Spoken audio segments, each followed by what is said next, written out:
Good morning, everybody. It's Stephen here for Bland Designs and the Idiot Quilter, and welcome to my weekly episode number 215 for May the 9th, 2023. And I hope you had a really good week, and I hope you had a good weekend.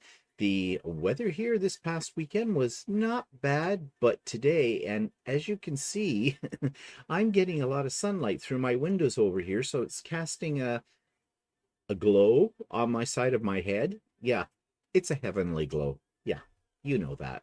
My halo's held up by my horns. But anyways, I have been working on some things and unworking some things. Well, here's what I'm talking about. So this is Stephanie Stitch's pattern for the All Stars quilt, and I've been working on it for a while. I started it a week or two before we went out west and came back to it and got it all put together, started putting some borders on it, thinking, yeah, I'm ahead of the game. But I got looking at it, and there were some things that just weren't right. But I couldn't put my finger on it at first. Of course, I did show it to Walter, and he immediately found the mistake. Well, first of all, one of the little subtle things were those little tiny I don't know what you call these little triangles that form sort of a cornerstone. They weren't matching up completely right, and that was bugging me. But I thought, well, okay, it won't matter. It'll quilt out. You know what they say. It'll quilt out. Yeah, no, but it was down here. Notice this square, square, square, sort of a square, sort of a square, but you don't find that anywhere else in the quilt. Now, I thought I heard Stephanie say, or somebody say, that you could lay these stars out. There are 20 stars, two the same of each. So 10 different stars, two of each, put it that way. You can lay it out any order you want it to. So I just sort of did random order. But it was weird that this secondary pattern was sort of coming up. And you also notice that here, this kind of bugs me. This isn't matching up right. So of course, Walter found that first. He looked at the quilt for about 15 seconds and bang, what's going on here? And I went, oh yeah. So during it wasn't the retreat, I think it was during craft and chat last week, somebody said to me, well, where's your sashing and your cornerstones? There's sashing and there's cornerstones. Oh yeah, I missed the last set of instructions. Now, I went to Stephanie's blog, and I did a quick scan, and I didn't find anything. So I just assumed it was up to us how we wanted to do the layout and finishing it. I should have known better there as well. And this is why I'm an idiot, okay? Not only do I put this thing together wrong, but I leave out parts of it. And I'm also an idiot because I know Stephanie writes very thorough patterns. She would not leave out instructions about laying it out and finishing the quilt. So, yep, there was. I missed it somehow. I got those instructions. So now what do I do? It would mean in order to put the cornerstones in the sash again, I have to tear all this apart. I have to rip it apart, rip off those borders, and I'd have to rip out all of the blocks, just the blocks themselves, not the little pieces that made the block, and make the sashing cornerstones and redo it. Yeah, well, that's what I'm doing because you want to know something? This pattern is a beautiful pattern. I like the stars that are in here. I'm not going to do a half-assed job of this. So yesterday, I got it all ripped out. I made the sashing. I've resewn the strips, and I haven't put the sashing. I've got the sashing in. I haven't put down these strips with the cornerstones yet, but they're going to go in today, and then I can work on the borders. And yes, you can see just from this stage of it how much of a difference this is going to make. What an idiot I am. Okay. Just goes to prove something that I have said before, and I don't follow my own advice. Read the pattern all the way through. Think about it. Analyze it before you end up having to do a lot of needless unripping or unseaming or unsewing, whatever you want to call it. So I'm hoping to get the top done this week, and then I can throw it on Lucy at some point in time and get it quilted. Now, what else have I been working on? Well, I'm working on various things that I want to take to Halifax with me for the Canadian Quilt Show when I meet up with some of some of the subscribers that are going as well. And I have some little gifts for people. And one of those gifts is, and I don't have a picture of it to show you, so let's go back here. It is a mug rug. Now, I hate mug rugs. I really do. I have no use for a mug rug, okay? But I know lots of people do. And it's a great way to, use up scraps. And that's what I'm doing. And I'm doing some embroidering on them. And yeah, when we get closer to the date, maybe I will show you what those mug rugs look like. Actually, I think I showed one of them yesterday in my vlog. So it's there. So I've been working on those as well, and some other little items as well to put together sort of a little, little swag bag for the people who show up at the Halifax Canadian Quilt Show. People that are my subscribers, of course. Not for people I don't know. Yeah. Okay, so that's what I have been up to. Now, let's go on and talk about what's happened in the last week. Well, there were lots of things going on last week. Okay, let's start with the middle of the week. Let's talk about Wednesday, Sewing with Stephanie and Stephen. That is coming up this Wednesday as well, every Wednesday morning at 9 a.m. It is a Zoom meeting. It is not a YouTube Live, and there's a link for it in the show notes below. So, if you want to join us for a few hours of working on a project or whatever, you're more than welcome to. All are welcome. And we had that one last Wednesday, and it's always fun. And yeah, it's just a good time. It's always a good time. And of course, in the afternoon on Wednesday, it was the first Wednesday of the month, so we had Craft and Chat. And Craft and Chat is growing. More and more people seem to come to Craft and Chat each month. And I really love that. I love meeting new people. I love getting some new blood in there as well. Not that the old blood is bad, because people all have ideas and are all working on interesting things. And there's a lot of sharing and support going on. So that's great. So now we have a problem with the next Craft and Chat. There won't be one. That's in June, because a few days before that is scheduled, Walter and I will be traveling to the East Coast. We're driving to the East Coast. We're making it into a vacation as well, because we're going to explore the East Coast after we've gone to the Quilt Show. So we won't be here for Craft and Chat. So you're going to miss a month. The next one won't be until July. However, having said that, I feel bad about being able to do a Craft and Chat. I love Craft and Chats. I really do. I might do a pop-up sew day. Probably on Saturday, May the 20th. I think that's when Saturday falls, I'm pretty sure. There'll be an announcement about that in another couple of weeks as we get closer to the date. Not absolutely positively sure, so don't hold me to this, but I'm thinking that that might be a day for a pop-up sew day in lieu of Craft and Chat in June. Okay, now speaking of events, the big one happened, my spring retreat, and I have to thank everybody who sent me notes after the fact and told me how much they enjoyed it. I certainly did. Yes, I'll be honest, it is a lot of work, but it's happy work. What do I mean by happy work? I mean, I enjoy doing it. I enjoy doing the planning, getting it all together. I enjoy the day. I am very happy when other people are happy that they were at the retreat. Now, yesterday, I talked to my vlog. I had a little rant, called it, you don't put baby in the corner, and baby means me. I had a few no-shows. I have not heard anything from them. They're on my blacklist. Now, you've heard me talk about the blacklist before. They will not be invited to the next retreat because basically they didn't have the common courtesy to even let me know that something came up in their life and they just couldn't make it. That's rude. Just to say the least, that's rude. And if you want to know more about my feelings about that, then check out the vlog from yesterday, because I kind of went on about that for a while. But needless to say, that always does happen. And that certainly didn't put a damper on the day for me or for anybody else. If you missed it, don't miss the next one, because you're missing out on a good time.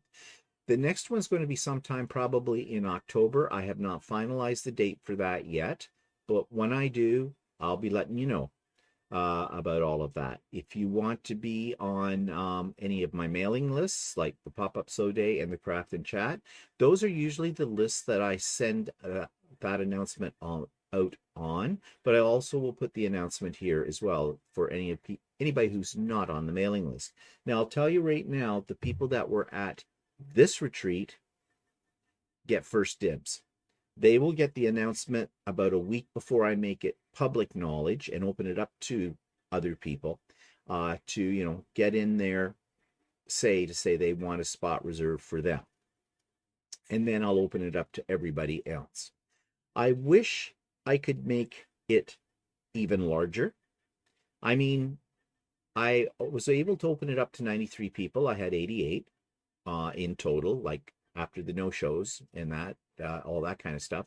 87 actually, because it was 6 no-shows. But I've looked into what it would cost me to get the next level up in a license, and it's considerably more that I'd be paying each month. And I'll be really honest about it. I can't afford to be paying that kind of money every month for Zoom. So it will have to stay at the number that I have now. And maybe that's a good thing too, because, well, I'll make no bones about it. It is not an easy job to manage, 87 people online. Although I have to say, because the way everybody was so considerate of everybody else that was there, it wasn't that hard a job. But yeah, I wish I could open up to more. Now, another possibility is instead of having it twice a year, add another retreat. But you start doing that and maybe you're pushing a good thing, too much of a good thing kind of idea. So for now, I'm just going to keep it to 2 retreats a year with, a maximum number of about 93 or 94 people, something like that. So anyways, you weren't there, you missed a good time. If you were there, I appreciate you showing your support and coming out to it. And thank you so much to everybody who has written me nice comments and said how much they enjoyed the day, and the speakers. Oh yes, and special thanks to my speakers. Sean from The Guy Who Sews, Stephanie from Stephanie Stitches, and Russ from Quilt Meets World. They really made the day. They really did. And so many people told me how much they appreciated those presentations. Now, speaking of those presentations, 2 out of the 3 of them, if you weren't able to come to the retreat, you'll be able to see Sean's presentation and Russ's presentation here on my channel. In fact, at about 9 o'clock this morning, those 2 will go live. So you can check those out, and they're well worth checking out, I can tell you that. Unfortunately, I don't have a recording of Stephanie's presentation, which was also absolutely excellent. But by Stephanie's request, she asked that I not record it, and I definitely respect her wishes, and that is just fine with that. So yeah, if you want to see 2 out of the 3 presentations, then check here on the channel, and I have a link to both of them in the show notes below. Okay, so that takes me to another project, and this one is a little bit more involved because I'm having to do the planning long distance. When we were out west, I offered to make a quilt for my sister-in-law, and she took me up on the offer, which is great. I'm excited about doing this. So I've narrowed it down to 2 patterns. I showed her a bunch of patterns. She picked 2. And so I know what the patterns are. And let me just show you these patterns. I just have to move over, find my link for these. Bear with me. Computer technology here. Okay. So so you can see it. This is the first pattern. It's called Silverstone. It's by it's a design by Robert Kaufman. It is by Arga, Arga, Wilson, and it's called Silverstone. And yeah, it's a very interesting looking quilt. Um, Not a difficult quilt to make. And well, yeah, I kind of like that as a choice. This was not, I gave some suggestions to my sister-in-law. I sent her to a website where there were a bunch of them all laid out. It was Jordan Fabrics, actually. And this wasn't one of the ones that I picked, but it's one she picked and definitely doable. The other pattern is this one, Tidal Wave. Now, my sister-in-law wants something that's got a fairly modern feel to it, and she doesn't want any loud fabrics in it. Her color scheme are sort of grays and subtle blue grays. This is not easy to figure out. It would be so much easier if we lived, close by, and I could just, go over to her place or something, have her come over and take a look at samples and stuff, look through my stash and find the actual fabrics. But she's in BC. So I have to send pictures to her. And, well, I just don't know how easy this is going to be. But we'll get it settled out. And I want to show you here. Okay, so here's what I want to show you. These are the fabrics that I think would look great in a quilt.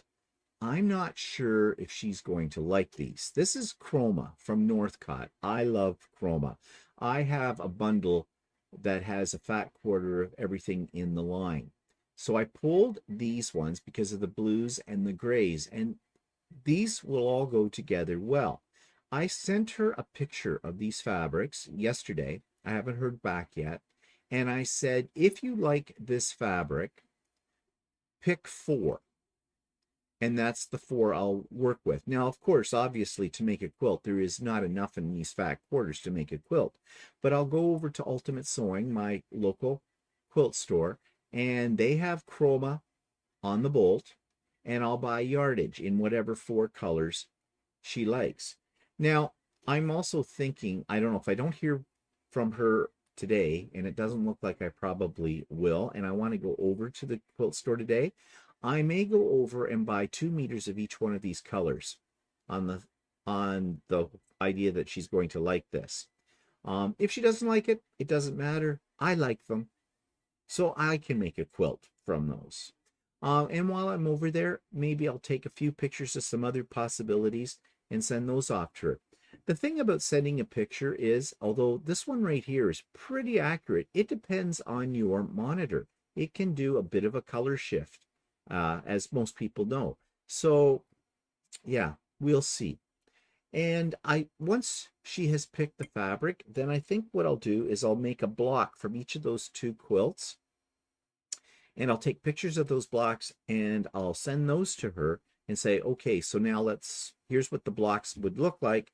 Which one do you like better? And that's the one I'll make the quilt from. The other thing is, these don't make huge quilts, the patterns. And I think she wants it for her bed. So I'm going to have to ask her to tell me what size she's looking for. And I think easily enough, these 2 patterns are easy to expand to a bigger quilt. So yeah, it's not a dilemma as such. It's just, this is more involved. Well, when you're involving another person in the design process, it always makes things a little bit more complicated. So we'll see how that goes. This quilt's not going to be done for a while. I mean, it's going to take some time to sort out the pattern and the fabrics that my sister-in-law wants, and then it's going to take some time to get it all together. And then it's going to come the big expense of sending it out to BC, and I have no idea how much that's going to cost. But I'm preparing myself. It is a gift, so that's okay. That is okay. Okay, so Sewers Club. Now, I'm being wishy-washy about canceling Sewers Club, and I'll tell you why. Got the latest box. And I'm going to show you what came in that box in just a moment. I have unboxed it already, and I did a video of the unboxing so you can see everything. And yeah, I'm thinking that this particular box, I liked most of the fabrics in it. But they've come out with something new.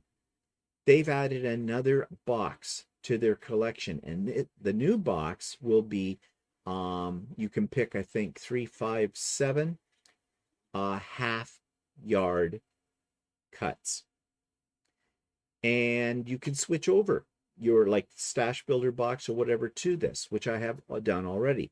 Now they reached out to me and told me about the new plan. They've given me some speaking notes as well. They would like me to talk about this in this month in May, and they're sending me free a box of these half meter cuts to review. I haven't received that box yet. I was hoping I would receive that box before today, before I put this up, but it looks like I'm not. Well, it doesn't look, I know, because I haven't gotten it yet. As soon as it comes, I will be reviewing it. I will be talking about that. So I'm going to hang on for a little bit longer. But as I said, I'm going to change my subscription from the fat quarter box to the half meter box. And we'll see how that goes. But in the meantime, here's my review of this month's Sewers Club Fat Quarter Stash Builder box. So, my Sewers Club box for this month has just arrived, so I'm going to do an opening of it. Now, I've taken the seal off, but I have not opened it yet, so I'm going to do that with you right now. And as before, I'm going to rate each piece of fabric. This is the Stash Builder box, 15 fat quarters. I'm going to rate each one on a scale of 1 to 5, and we'll see how this all shapes up when I get to it. So here it is. Of course, they include the card that explains what the manufacturer, the name of the manufacturer for each fabric is. And here's what it looks like in its box. And let's see, get this up here so you can see. And my initial reaction right now is, I kind of like this one for my first impression. Out of all the boxes I've had, for some reason, this one's standing out to me. Now, I did go in and I wrote to them and I changed some of my selections, and it looks to me like they have pretty much followed my guidelines or my desires. So let's take each one out and rate it. So we'll start at the left side, and this is a batik.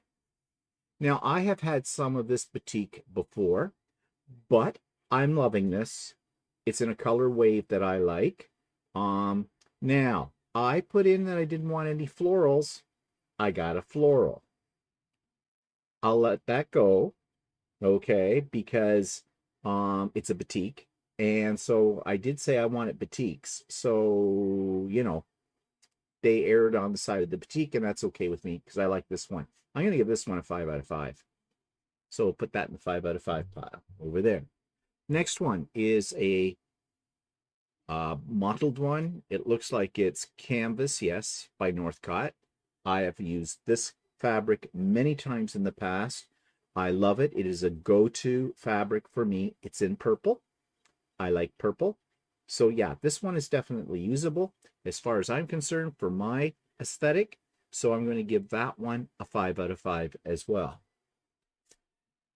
And now we have a red. Red is not something I often buy, but I do like red. And this too is this a batik? It feels like a batik. It is a batik. And it's got kind of a nice design to it in the background. And yep, this one I like as well. I'm going to give it a 5 out of 5. We're doing well on this box this month, aren't we? So far I've got 3 out of the 15 that I've given 5 out of 5. Another red. Again, this is canvas. Go-to one. This one I would use. Hasn't got the selvage on it to tell you, but I'm pretty sure it's canvas. It's either that or it's part of the Old Canada line, which I love too, by Northcott, but I'm pretty sure it's a Northcott fabric. Definitely I would use this. 5 out of 5. Wow. We're doing well this month. Okay. 5 out of 5 is maybe over. I do not hate this. It's polka dots. It's got a little bit of pink in it. I'm not a fan of pink, but there's not a lot. It goes with this. I could see using it. I don't hate it. I'm going to give it a 4. It's a 4 out of 5. Now we have a solid. Well, solids, solids are fine. This one's fine. I would use it. I'm going to add it to my solid collection. I honestly, truly do not use a lot of solids when I'm doing a pattern, but, it's good to have them around. So this one, I'm going to give a 5 out of 5. It's also the color that I like. Now here is those polka dots again, but in the blue wave. The blue wave. And again, I could see using this. I like it. It's in blues. I don't mind the polka dots. I'm going to give this one a 4 out of 5. This is another batik in a deep sort of greeny, tealy color. I do like it. I would use it.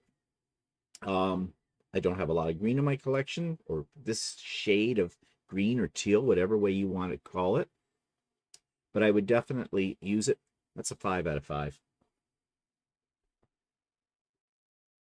This is also in the spectrum of the green. So in the box, they lay these out sort of in their color ways. And this one, yeah, I like it. It's textured. I would definitely use this. I do need more green in my collection. So yeah, that's a 5 out of 5. Another green. Is this a batik? I don't think this is a batik. Well, it might be. Hard to tell. I'm not sure if that's a batik or not. Kind of feels like a batik. Either way, another one in the green, and I kind of like the pattern in it as well. It's got lots of texture. I'd use it. 5 out of 5. Now, I think I've had this one before. And is it a batik? I think it's also a batik. In the green wave. Leaves. Yep, I could see using this in a Christmas pattern as well. So yeah, definitely that's a good one too. 5 out of 5. Okay, this one I'm not sure on. Okay, I'm getting some floral, but it is a batik. So I guess, when you say you like batiks but you don't want florals, I'll say that they're going for the batik because it's a batik. And that I'm giving the benefit of the doubt. It's probably difficult to pick, because batiks often have florals or a floral-like pattern on them. So it must be difficult to sort, no florals, but you want batiks, those two. Would I buy this if I saw it in the store on the shelf? It depends on what I was working on. I don't hate it. I'm just not sure if this is one that I would use in a quilt or not. It would really depend. I'm going to give this one a 3. It's a 3 out of 5. Another yellow. Now, again, that's something in my collection that I'm trying to get a little bit more of and use a little bit more. Bright. The print on it's okay. It is not a print I would be necessarily, I would not gyrate, wouldn't gravitate, that's what I want. Gravitate towards this if I saw it on the shelf of a quilt store. But I think it's usable. I'm going to give it a 4. Yeah, I'll give it a 4. Now, here's something strange. The last 2 fabrics in this are Halloween. This is the beginning of May. Either we're ahead or we're behind. But this one's cute. Definitely cute. And I'm going to put that in with my Halloween stash because I could see myself using this one. Halloween is when, and Christmas, when I make quilts for those occasions, that's when I'm going for the cute. Okay, so this one I would use in a Halloween piece. So that's a 5 out of 5. And this last one again, same thing. Halloween, pumpkins, it's just cute. 5 out of 5. Okay, so let's add her up. This was my least favorite of all the fabrics. And this one I gave a 3 out of 5. These ones I didn't hate. Actually, the 3 of these will go together very nicely. I'm just not sure if I would reach for these immediately, but somewhere down the road, I could see using them somewhere in a packet, in a project. So that's a 4 out of 5. And these are all my 5 out of 5s. So what did I have? 1, 2, 3, 4 that weren't 5. So 4. There's 11. 11 in this box out of 15 that I give a 5 out of 5. That is the highest rating I've given one of these Sewer Club boxes. Now, having said that, if this is your first time tuning in to a unboxing for Sewers Club, it is a Canadian company. It's in Ontario. It's in Brampton, actually, which is just north of Toronto. I like to support Canadian companies. I have not seen many Canadian companies that offer subscription boxes. There probably are a few more out there, but this one's close to my area. I've been getting the box now since December, and you've heard me say in past ones, I've been debating whether I'm going to continue them on or not. Not because I don't like the quality of the fabrics. The quality of the fabrics are top notch. The price, including the delivery, in Canadian dollars, so it'll be cheaper for Americans, is good because there's 15 fat quarters in this particular box or subscription. And so it works out to less than around $3.75 a fat quarter. Most quilt stores are selling them at $4.75 to $5 a fat quarter these days. So that's a good thing. But there's something that's coming up that I'm going to show you when I get it.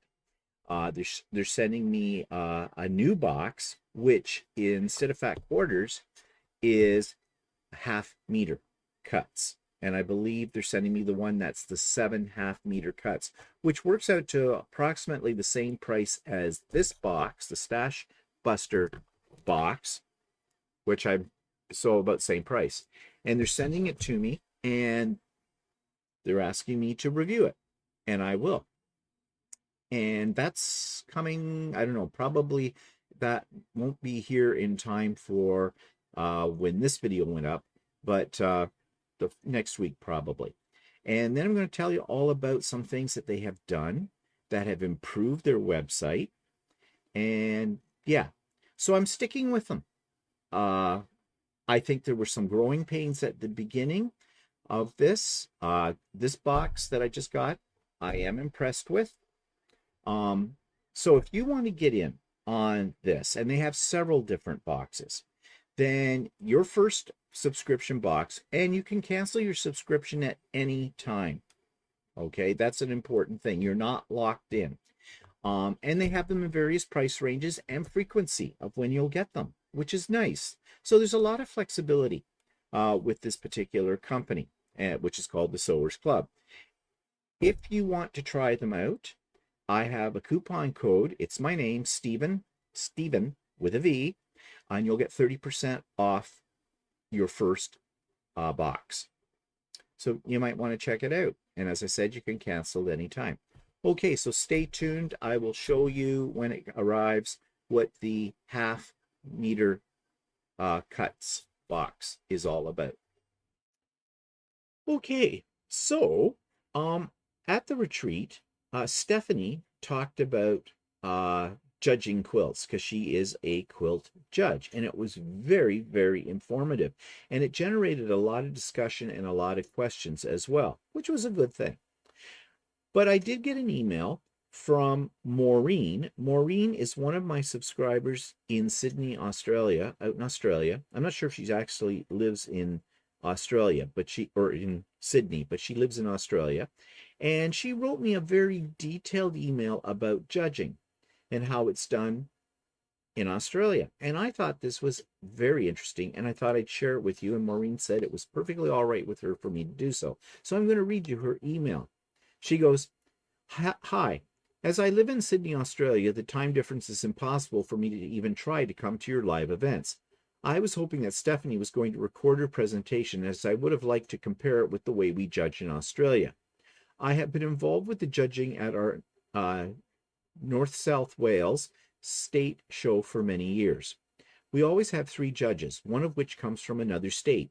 The judges are always experienced in quilting and judging. We separate the quilts into categories: pieced, applique, modern, amateur, professional, pictorial, art, etc. So this is a way. So this way, a quilt is judged against its peers. The quilts are laid out in their categories on tables, and the judges look at each one in turn while they are flipped over. They usually go through the pile at least twice before they start making decisions as to whether to discard or keep. This goes on until there are 5 or 6 left, sometimes more. The quilts are then held up and the judges can see them against each other. Then they make their decisions. They do at this stage look to see if the quilts are square. To check this, they fold each side to the center and see if the center line is straight and the top and bottom are straight. They will also at this stage check to see if the binding is full, i.e., the batting fills the binding. On applique quilts, needle turn, they will check that the stitches are small, etc. On a machine applique quilt, they will check that the pieces are sewn evenly and the line of stitches are even on the piece being appliqued. They will check hand quilting for evenness and machine quilting for evenness. We also have quilting awards, and at this stage, the quilting is checked to see that there is an even amount across the whole quilt. We never reveal who is judging until judging day, so no one can make a quilt for a judge. If when judging one of the judges recognizes a quilt, then they excuse themselves from judging that quilt. All the quilts are anonymous. Labels are covered, and if when helping at judging your quilt is in a class being judged, then you have to leave the room. A very, very experienced Australian quilt judge once said, "You know you are a good judge if you can give a prize to a quilt that you don't like." And then she goes on to say, if you're interested in seeing the quilts from our 2022 exhibition, here is the link. Scroll down a little way and you will get to the online gallery. We are just gearing up to 2023 show, so we have lots of info about how to enter, etc. on the website. So that I found very, very interesting. And yes, I wish I had recorded Stephanie's presentation, because what Maureen has said here and what Stephanie said do complement each other and give even more detail about the whole process. And that's good to know for your point of view if you are intending to enter a show. The one thing I learned from Stephanie's presentation is you shouldn't really go in with the attitude of entering a show and you want to show off your skill. Yes, you are showing off your skill, but go in with the attitude that you're going to learn something. That, leave your ego, I guess is what I'm saying, at the door, and enter the show because you want to learn how you can improve. I think that's the better way to look at it. Otherwise, I think you may be crushed. I know I entered one quilt once in our local guild's show, and I was pretty much sure I was going to win something. I won nothing. Now, let's be real. I had just started quilting. I mean, I spent my time on it. I designed the quilt myself.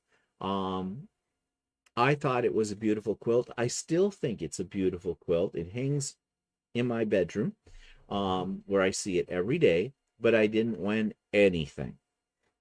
And yeah, I was a little crushed, but that was my ego. Did I learn something from that? Yes, I did.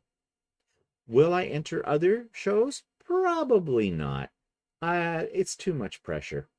This is my hobby. It's supposed to be fun. When you start, in my opinion, or for me anyways, if I was to start getting serious about entering shows and putting way too much pressure on myself, it's not going to be fun anymore.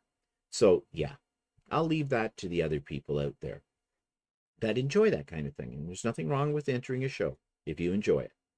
Okay, but I wanted to share that with you because I think it's very insightful. So thank you, Maureen, for sending that to me. Okay, that takes us to Subscribers Quilt of the Week. And this comes from Colleen Pigeon, who I will be visiting when I'm down at the East Coast. And I'm really excited about meeting up with her. And here's her beautiful creation. This week's quilt from a subscriber comes from Colleen Pigeon, who lives out in Prince Edward Island, Canada. And she writes, I'm working on the next step in my current project, 16 2.5 by 1.5 flying geese. Half are done, so I'm taking a break to include a picture of a recently completed quilt. It is just a small one, 42 by 42. I was using up flannelette scraps, and I wanted to do a test block of Pat Sloan's pattern called Climbing Roses. I think I passed the test. I attached the binding for the back, then brought it around to the front. Then I used a fairly open decorative embroidery stitch and a size 18 sewing machine needle because of the number of layers involved to attach it. The close-up photo shows the result. In November, the Wee Quilt will be going into a Christmas online auction. This is absolutely beautiful, and I don't usually like the color pink, but in the case of this quilt, it works really well, and Colleen has said she's used flannelette. But if you take a look at the binding, she has used a very decorative stitch for this, and I think that turned out really nice, and it gives another dimension to her quilt. That's a technique I need to try. Try using some of those decorative stitches for sewing down the binding. So thank you, Colleen, for sending this picture of your most beautiful quilt.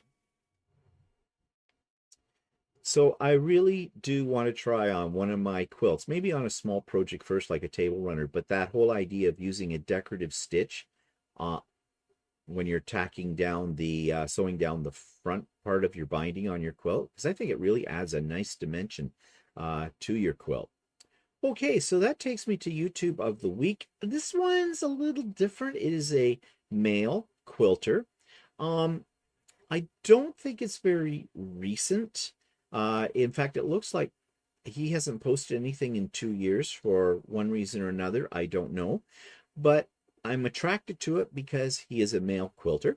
And I always like to support male quilters, as you know.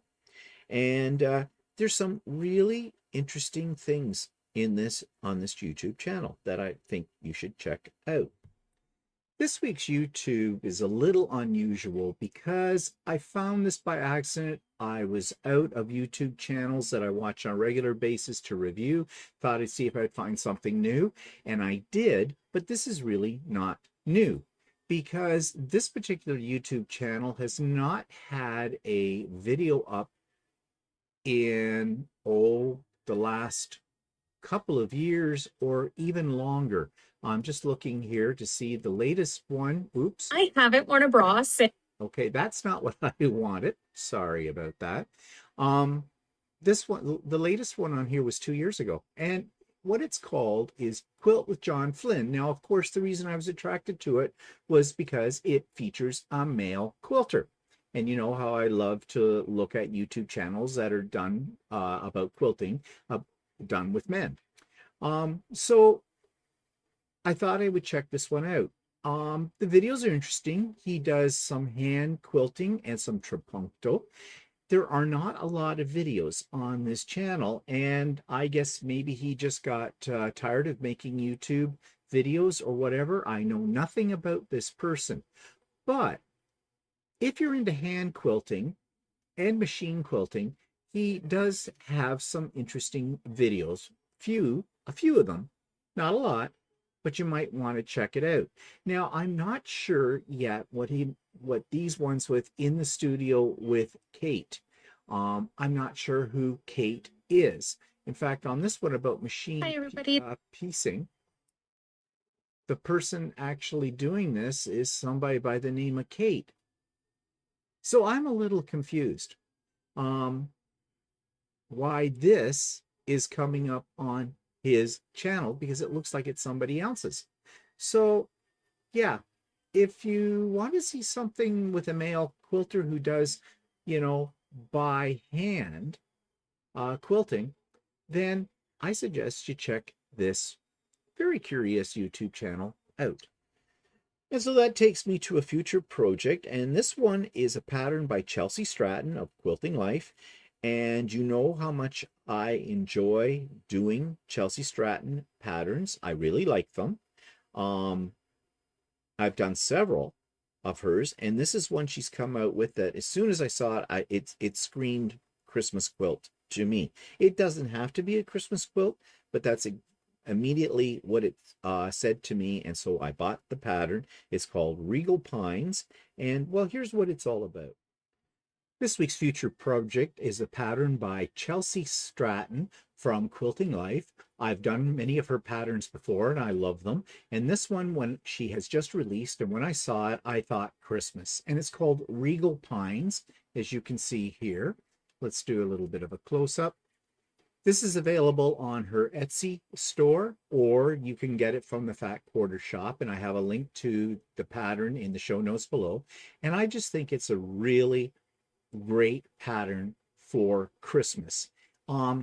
There's simplicity in this pattern. As you can see, it's just trees and then little stars and designs, but I know that she writes a very well-written pattern, so it'll be easy to follow. And it does say it's jelly roll friendly, which is great. So, you know, if you buy some jelly roll Christmas fabrics, or if you have some left over from last year and you want to get a head start on this, I'm sure you could incorporate those into this design.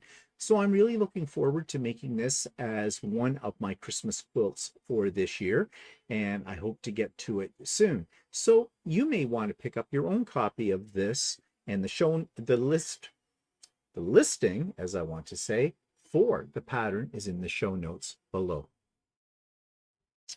So this is the part where I usually have a teaser for an interview. I do not have an interview this week, but I will have an interview next week. Tomorrow I am interviewing Shannon Way of Slay Art's YouTube channel. She's a relatively new YouTube creator, and I wanted to help her build her channel. She was at my retreat on the weekend as well. Lovely person. Love her channel. Do check it out, Slay Arts. But that'll be next week's interview. This week, in lieu of an interview, I've put up those two presentations, one by Sean, the guy who sews, the other one by Russ, Quilt Meets World. They're here for you to enjoy, and the links for them I've already mentioned are in the show notes below, so do check out those presentations. They are well worth seeing. Okay, so that takes me to my online quilt store for this week. This is one that I actually physically visited when I was in Vancouver. It's called The Cloth Shop. You've already seen video that I took of the inside of that shop. Well, now I'm going to take a look at their online presence, their online store. So here's my review of the Cloth Shop website. This week's quilt shop online is called The Cloth Shop, and I actually had the opportunity when I was out in Victoria, no, not Victoria, but in Vancouver, to visit this shop, and it's really cute. And if you've seen my previous week's videos from the trip, you have already seen inside the shop. But now I'm going to review the actual online store that this shop has. So as you can see, this is the first page, and it's got some pictures of various fabrics, and it has outlined their major categories: fabrics, quilt kits, notions, pre-cuts, small projects, patterns, trend text, and quilt retreats. Has a little bit about the shop, and there is a newsletter you can subscribe to. So let's jump right into their fabrics. And I found when I was in the store, they had some relatively unique fabrics to choose from. So let's take a look at what they're offering online. So they're saying $10.95, so I would imagine that that's for a half meter. Let's just click on one and see if we get information about that. Let's see. Yes, they do sell in metric measurements, which is great, and fabric retails for $21.95 per meter. Which equals $19.95 per yard, and orders are in half meter quantities. So yeah, so they're on the pricey end. They're on the upper scale as far as price is concerned. But let's go back and take a look. They organize your fabrics by basic, seasonal, or flannel, but let's just click on all and just take a quick look at what they have to offer. And you can see here, these are fabrics that I have not seen in any of my local quilt stores. So that's one thing that really attracted me to their brick and mortar store, was that. Some interesting panels as well. There is some Tulip Pink in there, which is readily available in many places. But there's a lot of very different types of fabrics here. Now, not all of these are to my taste, but I'm sure for others, they would find something here they would be interested in. And it's good quality fabric, and it's by well-known companies. as well. So that's one thing. Let's take a look at what they had to offer in pre-cuts, because I remember when I was in the store, they had quite a few to choose from, and I bought some of them. So they have a fat quarter collection, several of them. And they do have layer cakes, and they have a jelly roll. Online, they have a layer cake. It's not a bad selection. 2 pages of pre-cuts. So that's pretty good. Pretty good. And prices, again, are probably, for pre-cuts, about standard, I would say. Maybe a little bit on the higher end. Books and patterns. Okay, so they have some of those little stuffies, they have the bowls, and they do have patterns for various quilts. And some of these I have not seen around before. Is there a great selection? It's a different selection, but I wouldn't say that it is extensive either. And a lot of these I'm sure you could find on other sites as well. So nothing terribly unique about that. Notions. Well, let's check out their thread. Okay, doesn't look like they have any thread because it says this collection is empty. So no thread. I think there may have been some for sale in the store itself, but there's just none here. What about batting? Very limited. They have some wool batting. They have batting cotton. So do they sell it by the meter? No, it looks like they sell it. Yeah, they just sell it in prepackaged collections. Okay, let's look at their notions. And yeah, pretty much the standard notions you would find anywhere. Again, not sure about the prices, but I think they're within the ballpark. Okay, let's look at kits. They do have quilt kits. I saw a few when I was there. I did pick up a quilt kit, not a quilt kit, a table runner kit that I got a really good price on because it was a Christmas one. It was 50% off at the time. So that's why I couldn't resist. Yeah, and their kits, because they come with the fabric, are, what you would expect them to cost. No surprises there. And there's a few to pick from. That one's kind of interesting, Madame Butterfly, and the little teapot kit too, as well. Okay, they do have small projects as well, and that's the stuffies. So, block of the month. So they're showing a block of the month. This one starts January 2021, so that's old news there. It was $25 fee registration and then $19.95 per month. That's pricey. That's pricey for a block of the month. Unless you're getting, no, you're not getting anything else with that. If you want the kit, it's $264.95, but that seems to be the only one they're offering, and don't know if that one's available anymore, because it did say 2021. And they do have a sale section, and 2 things in the sale section, and both are sold out. Okay, so overall, I'm not as impressed with their online store as I was with their real store, their brick and mortar store. However, they do have some unusual fabrics, and so if you're looking for something a little different and you want to pay the price, then this may be the place to go. Shipping, I didn't see anything about shipping.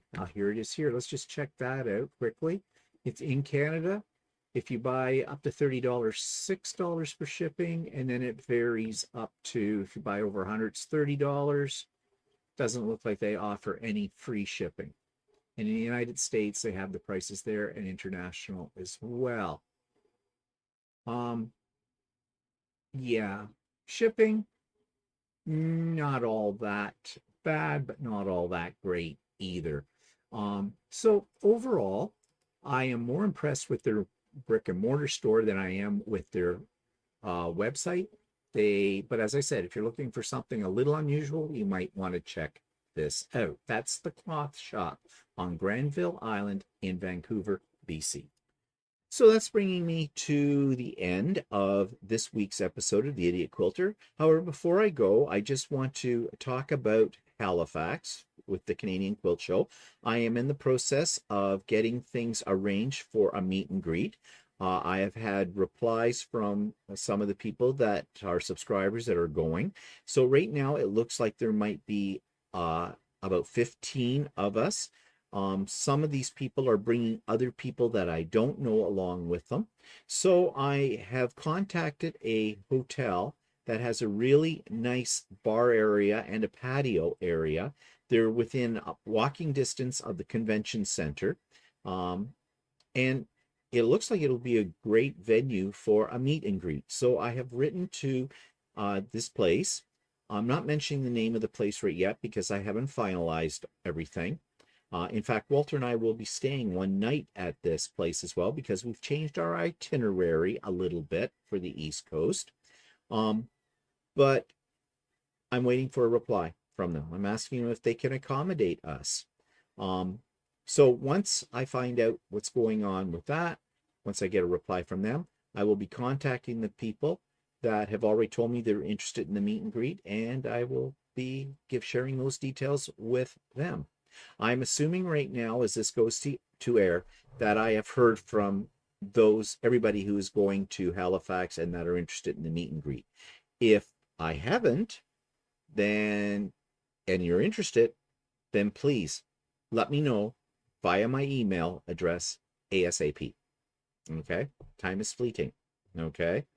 And it's only fair that I let this venue know how many people to expect.